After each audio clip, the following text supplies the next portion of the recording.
Hello, little family! Welcome to our vlog! Late upload na naman!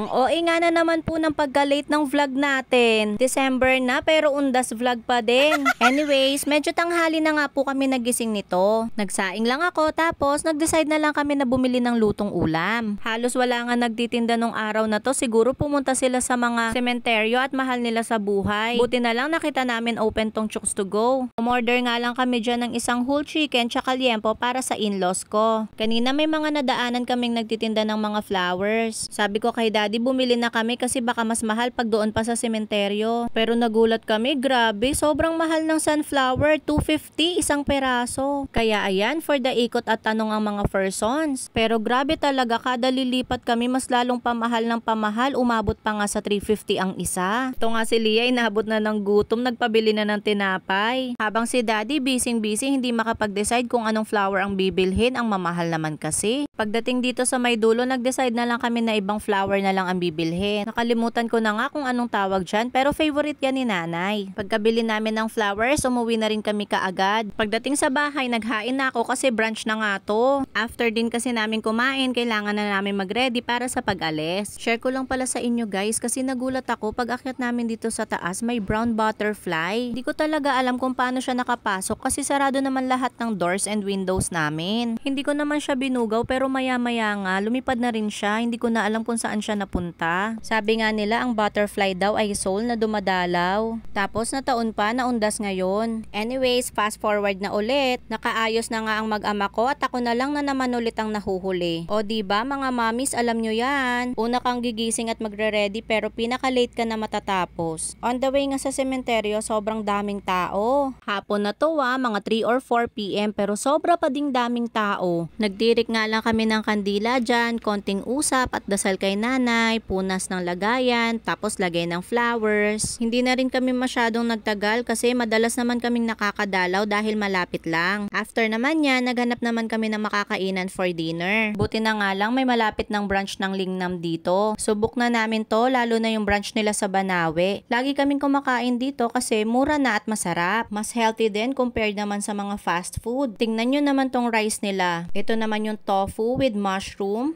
Best seller nila itong fried chicken. Super duper sarap din itong sweet and sour fish. Ito naman, kuchay dumplings, salt and pepper squid, at ang aming all-time favorite na broccoli with garlic. After dinner, humirit pa si Leah sa lolo and lola niya na magminiso. Hindi naman siya matanggihan kaya diretso din kami sa SM. Pagdating nga namin, ang bilis ni Leah pumili ng ipapabili. Habang nagbabayad sila Leah, ako naman diretso sa favorite kong avocadoria. Pero first time ko nga maka-order sa kanila ng hilaw na avocado. Matigas at ang pait pa nga kaya hindi ko naubos. Tumingin-tingin nga din muna yung mga in-laws ko ng sapatos habang ako pinagtsatsagaan tong kinakain ko.